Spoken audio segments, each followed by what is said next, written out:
Morning.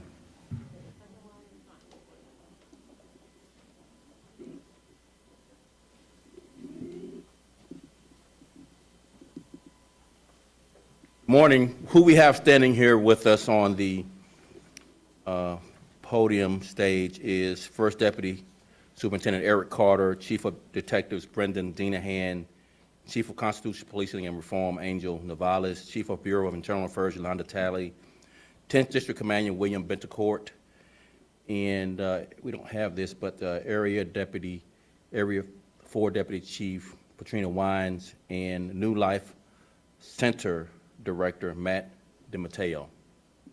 The run of show is I'll have some opening comments here in a second, then I'll turn it over to Chief of Patrol Brian McDermott for comments. Then we'll have Area 4 Deputy Chief Patrina Wines, and then we'll close out with Chief of Counterterrorism Ernest Cato, and then I'll come back for questions, and so will Chief of Detective Brendan Dinahan be available for questioning. We wanted to talk just a bit about the tragic murder of Melissa Ortega. These last few days have been really, really hard for the family of Melissa, the neighborhood, the Little Village neighborhood, all of the residents, and for the men and women of Chicago Police Department. It's just unspeakable to lose the life of an 8-year-old, a little girl, under these tragic circumstances, or any circumstances for that matter.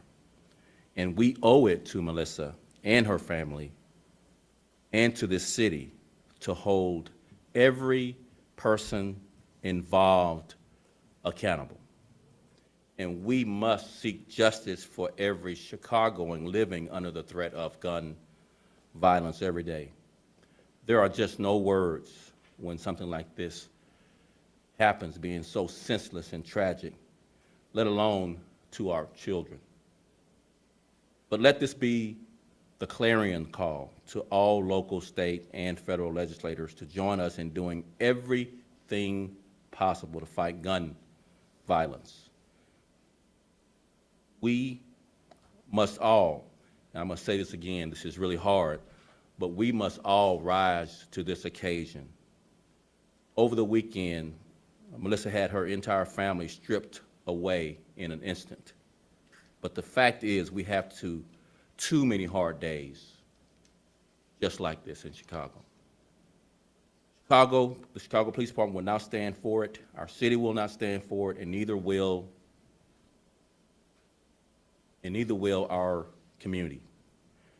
We won't stop working until the Ortega family, this community, and this city see justice.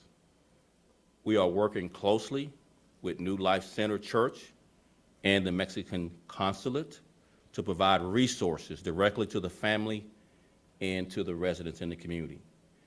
If anyone has any information regarding Melissa's murder, please call our anonymous tip line at 833-408-0069. We'll repeat that one more time. Our tip line phone number is 833-408-0069.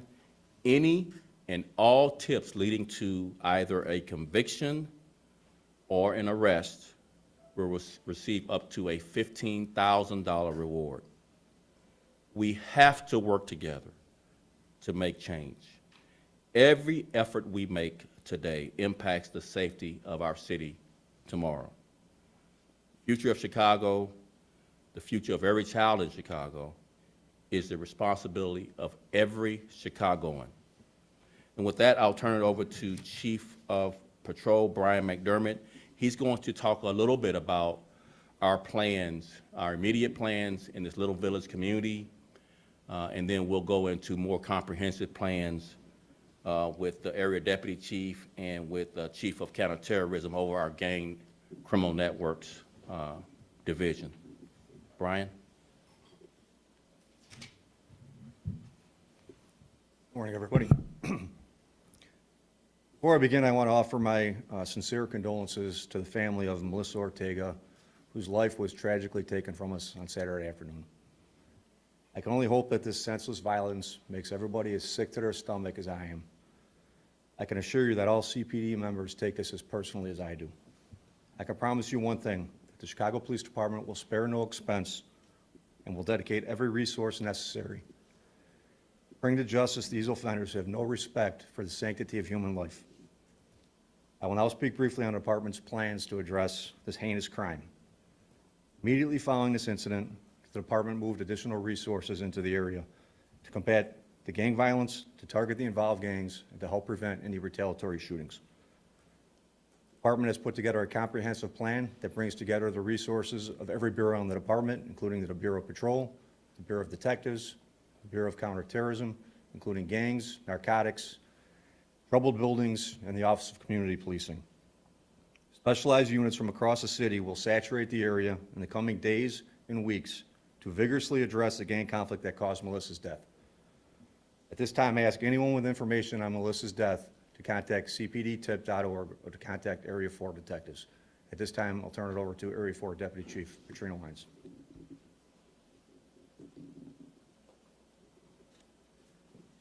Good morning. I want to reiterate that our prayers are with Melissa's family. I know that no one standing here right now wants to be standing here for this reason. There is no reason that a life of another young child should have been taken by senseless gun violence. I speak on behalf of the officers of the 10th District, Area 4, and across the city that we are doing everything in our power to prevent another tragedy like this from occurring. As Chief Mcdermott said, we have additional patrol resources that will be highly visible. We will also continue to work hand in hand with the community to restore a sense of safety to our community. I ask anyone with information about the shooting to please call our anonymous tip line at 833-408-0069 or submit an anonymous tip to cpdtip.com. We need your help to bring justice for Melissa and her family and to the Little Village community. Thank you. I'm sorry, Chief Cato from Bureau of Counterterrorism.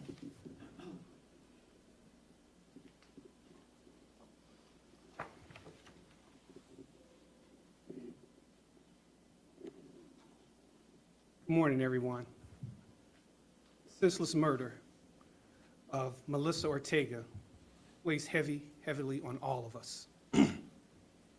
As her family mourns the loss of her young life taken far too soon, all of us at CPD will continue working to make Chicago a safer city for all of our children, so no other family has experienced this type of tragedy. The Bureau of Counterterrorism has been and continues to work on disrupting the flow of guns into our city. If we cannot stop illegal weapons from getting into the hands of violent offenders, we can prevent more innocent lives from being lost. Our criminal networks group is also working around the clock to identify and hold accountable those who are driving violence in our communities. Far too often, gang and narcotics-related crimes translate into violence within our neighborhoods. Far too often, innocent lives are caught in the crossfire. This has to end.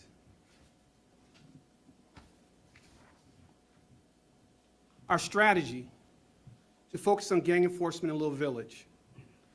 CPD has been investigating incidents and has preliminarily identified gangs and factions.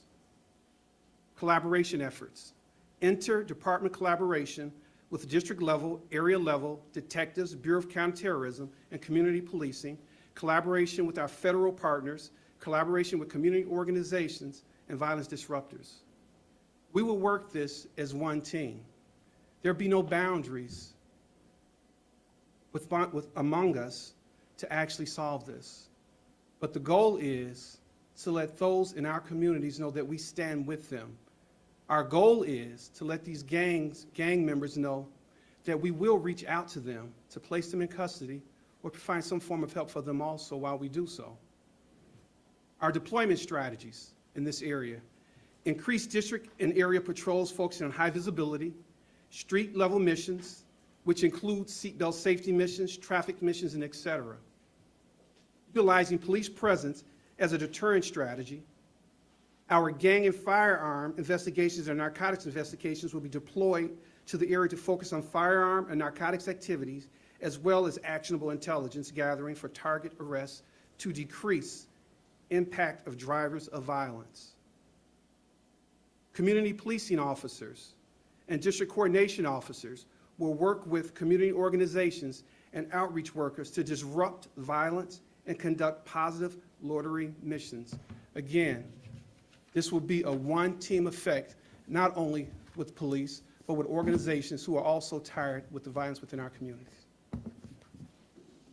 Before we take a few questions, I just want to highlight a couple other things here. So far, this year, 2020, Chicago police officers have seized 578 guns from the streets of Chicago. Officers have arrested 100 offenders for carjacking.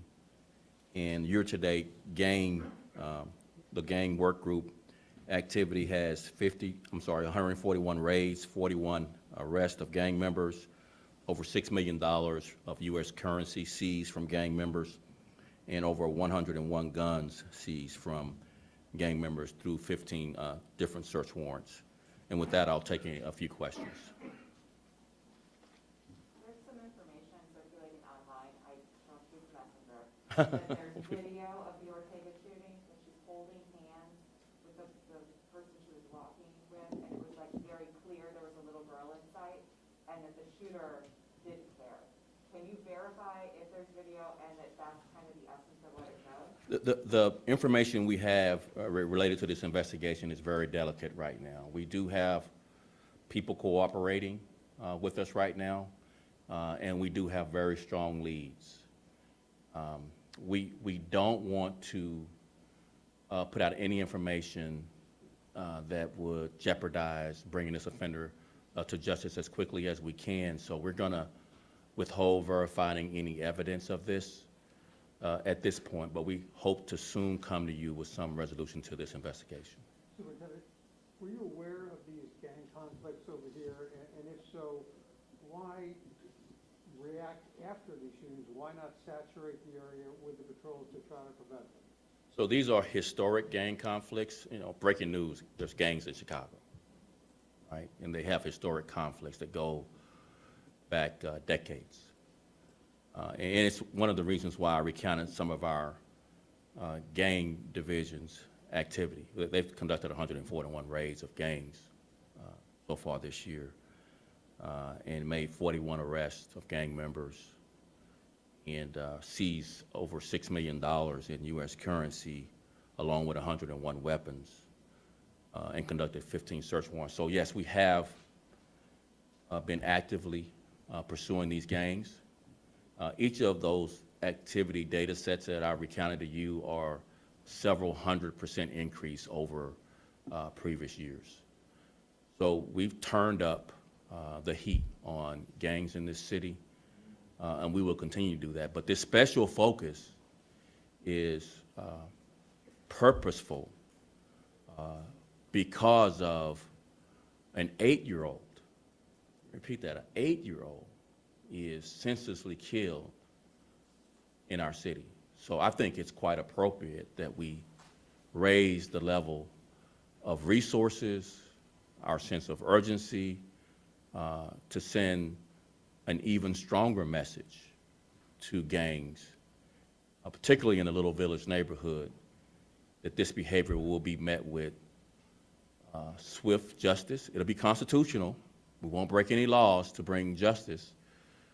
But we will be relentless in our efforts to pursue any and all gangs involved in Melissa's tragic murder. Would the gang ordinance that the mayor is pushing, with your department, the gang forfeiture ordinance, as I'm calling it, the justice for victims, how would that help at all in this kind of shooting? Because the mayor's continuing to push for this. So we support the ordinance to seize funds from these gang members. It's one of the reasons why we've recounted the U.S. currency that we seize. So last year, we ended 2021 having seized $25 million in U.S. currency from gangs and other criminal networks, narcotics, gangs, they go together, as well as nearly $500 million in street value narcotics. That's $500 million in street value narcotics. The motivations is clear that when gang members are plying their trade of illegal drugs in our city, it is motivated by profit, by money. I would call blood money. And that the conflicts that they have over this money leads to violence. And this conflict in Little Village led to the death of Melissa Ortega. So when you ask the question, it doesn't take a rocket scientist to conclude that any and all activities of drug and gang members should be met with any and all tools we have to mitigate their behavior. And one of the motivations, again, is clearly blood money. But critics would say this person who is out there randomly shooting another gang member could care less if the city is going to come against them and try to take what they don't even have. Most of these shooters are the street corner guys that don't have any money. So where's the motivation to stop them from shooting someone like Melissa Ortega? $25 million is not chump change. If these people who are doing the shooting don't have any money. They're paid by people who do it. And we're not taking down, we're going to hold this person that shot and killed Melissa accountable for murder. But we're not going to ignore the profit motivation of the gang members who make this blood money. Why would you turn a blind eye to this profit? Why would you ignore the root causes of gang conflicts and turn a blind eye and think that, well, they didn't do anything? Well, they're driving the violence through this conflict over the drug money I recounted to you, $25 million so at the end of last year. That's just the tip of the iceberg. They make much more money than that. $6 million so far this year. It's just 3 weeks into the year, and we've already seized $6 million. We're going to not have this endless debate. Critics obviously have their opinions, but you're entitled to your own opinion. You're just not entitled to your own facts. Profit is the motivation for these gangs, and we should use all of the resources possible to go after everything that motivates them to be a member of a gang and to pay people to sell and mete out violence. We should go after everything they have. They have no right to ill-gotten gains. It's illegal. It's illegal to ply this trade, and we're going after it. Thank you all very much. We really appreciate it.